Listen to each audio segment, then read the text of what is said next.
Hey everybody, welcome back to Dungeon Maker here on the World of Madness server, where we are back in our dinky, kind of really heavily in need of decoration, janitor's closet here at the tomb. And I have a number of status effects, which I'll explain in a quick moment once we get up here. So, last time we built the abandoned or lost or somehow mysteriously misplaced city of Ashlon, which is over here. Apparently it's raining. Yeah. Which I might yet be able to fly over. Nope, it's not gonna let me. Okay, I guess you have to fall a certain degree of distance. I'm apparently not hitting it. So there's Ashlot, and I might do some more details around here. This might be where players get their, adventurers into the dungeon might get their starting equipment from here. From a spot that's around there, and apparently I just traveled a bush. Oh dear. I have to find some more and transplant them.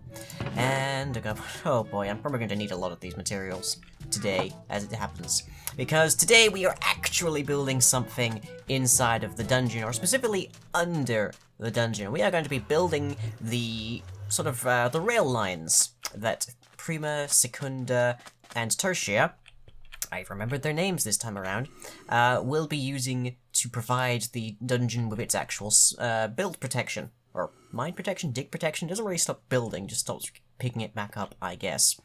And I'm actually not terribly certain of how the beacon, which is currently giving us haste 2, will interact with the mining fatigue 3, I want to say it is. That, not even before, come to think of it, that the Elder Guardians give us. But that is something to work on, like to contemplate and maybe find out at a later stage. So, data that we need to know. What is the range of the actual effect of mining fatigue from the Elder Guardians? The answer to that is it is a 50 block radius, which is to say that as long as you are within 50 blocks on any direction, as well as in total distance, from an Elder Guardian, it's able to give you mining fatigue. And it does that periodically, so if you have more Elder Guardians, you get the effect more frequently, so that you are never missing it. And I'm pretty sure it doesn't give you the effect over and over if you already have it. Because that would be really, really annoying. So that means that we need to have all parts of this area within 50 blocks of our Elder Guardian, routes. Now, we can spread these out a little bit horizontally so that we can get a wider area without having too many of them overlapping at the same time. We could also, just have them moving around in a big loop underneath here, but that could potentially cause a lot more issues. So what we're going to be doing is we're going to be putting them centralized underneath these sanctuary zones, which, if you don't remember, because admittedly it has been a while since we were around here, these sanctuary zones are... I can't really get to there just yet right now, so I'll just hop over here. The sanctuary zones are sort of the midpoints. Players fight their way through one segment of the dungeon, and they get to a new sanctuary zone. The preceding section gets walled off, so that nothing from there can mess with you, and then you move on to the next one, and there is a straight line path between these already, which is mostly for maintenance. But it's also like, oh, here is the original path that was meant to be taken, but it's been sealed off by age or sabotage, because of course on one side we have the kobolds. So yeah, that's how that goes. So currently we have 3 levels. So we've got this one at the bottom, which leads into a cave system I've just sort of been mining stuff out of occasionally. Then we've got this one, which comes after our first segment that actually has a functioning, dungeon puzzle over there. And then we've got the entryway one, which is up here through this sand. And as you can see, my beacon doesn't quite cover everywhere. Because to make it cover everywhere, I would actually need to have it on, the bottom of the world shooting up through the dungeon, and the dungeon is partially underwater because... inconvenient placement, but oh well. So, because we're going to have these guys, or girls, I should say, these are sisters, on rails. Rails make a lot of noise, so we need to try and figure out how far away we want them to be. Now, I'm going to say 20 blocks. Maybe I'll drop that down to 10, but we need to remember that 20 blocks has to include the top of the ceiling, because if we just go by the floor, we can potentially have areas at the top of the rooms that will be significantly out of range of the of the Guardians, so people could just pillar up, because you can place blocks, you just can't really remove them, but pillar up, drink a bucket of milk, and then just start wading through things. That's not what we really want to be allowing. So 20 blocks, allowing another 30 upwards, I think would be fine, and then that gives us a decently wide area that we can expand a little bit further along the lines if we need to. So, with that in mind, I have been to the harvester, I have fully repaired Gentlest Digson, so we can now figure out exactly what point this is. So let's see, we are looking at level 57, so minus 20, we need to be down at 37 here. So, so easy. There we go, 37. Right, so here is point number 1. And I did not think of how I was going to get back out of here. Okay, well, let me put a rail line here, just so that I know what is going on. Good thing I carry ladders on me. Oh boy. Okay, so that's the first one. Next one. Where does that one drop out at? Now, I'm going to be wanting to have these tiered so that they're sort of in the same kind of, like, structure as these corridors. Okay, this one is 51, so we're going to be down at 31. And excuse me, Mr. Crafting Bench, you're going to be a little bit of a pain, actually, but I could deal. Just need to be a little bit careful, because I do have basically insta-mine. Oh, no, no more. Oh well. Is K, I do still have a pretty sweet pick. And 31, there we go. Okay, so if I dig in this direction at a rough angle and such, then I should get to be at that first point. And I've got a lot of those to do, so I guess I'd better get to work. This might not be the most interesting time-lapse I've ever made, but enjoy, nonetheless. Oh.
Alright everybody, hope you enjoyed that. Not exactly my most interesting time-lapse I've ever done, I feel like, because I'm basically just digging a big hole here, or really more of a tunnel, I guess. This is really more of a tunnel.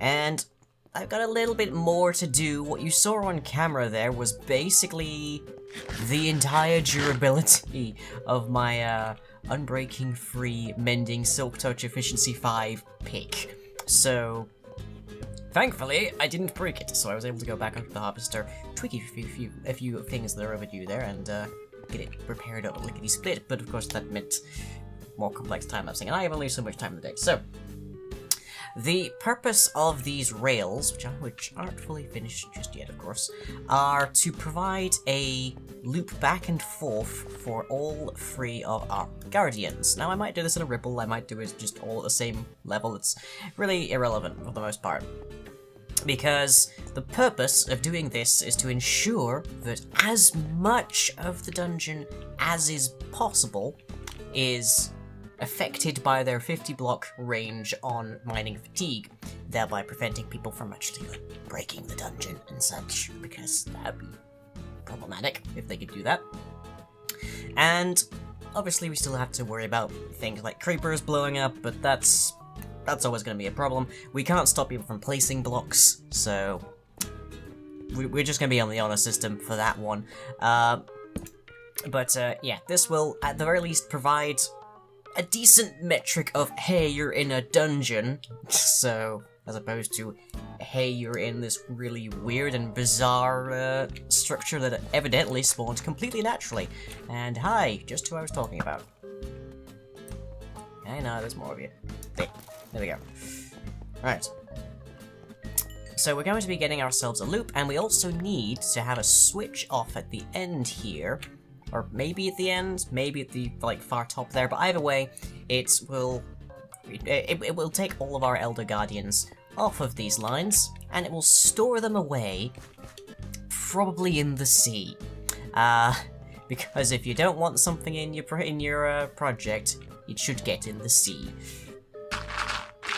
And dang, I love having Instabomb. But anyways, that's another thing. So yeah, this is going to be requiring a little bit on the side of redstone, because we need to have basically a lever that says the dungeon is in service right now, or man, my inventory is completely full, and this isn't even like the final form of this tunnel. We're going to decorate it. If we're going to build something this big, it might as well look nice. So we will be decorating this interior, especially because our lovely Elder Guardian ladies will be running up and down this for an extremely long period of time, so they might as well have something nice to look at. But yeah, I have filled up a lot of chests so far. I have been trying not to get rid of the stone, for the sheer reason that I've actually started to build the outside of the harvester, which requires a lot of stone brick. And turns out I did not plan ahead and have nearly enough as I needed. So yeah. That's something that's concerning me. So I've got three. I think I've got 3 shulker boxes full of just raw stone, plus a double chest. Actually, oh, you're gonna be a massive pain in the neck, aren't you?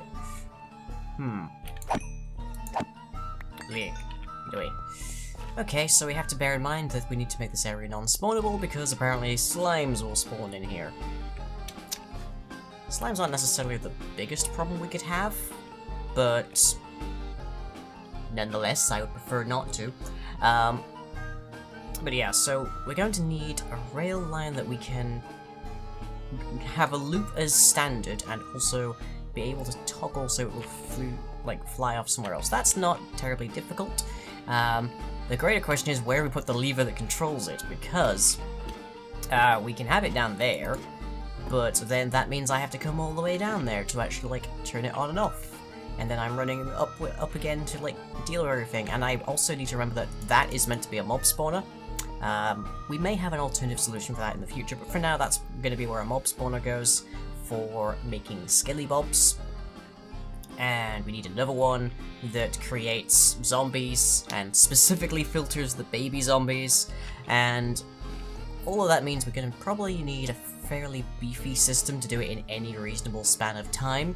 So it's possible that I might have to start work on a similar to the harvester, but much smaller probably, and much more heavily filtered mob spawning system nearby that we can then feed into the different areas over here, possibly with some kind of standard system. I don't know, but the tricky part is filtering all the mobs out into what they should be and where they shouldn't go and whatnot. But I think next episode we are going to clean this up. In fact, we're going to do a bunch of cleaning. That sounds like a good idea to me. We're going to make this this room look nice, and then we're going to go to my nether corridors, my nether tunnels, and make them look nice.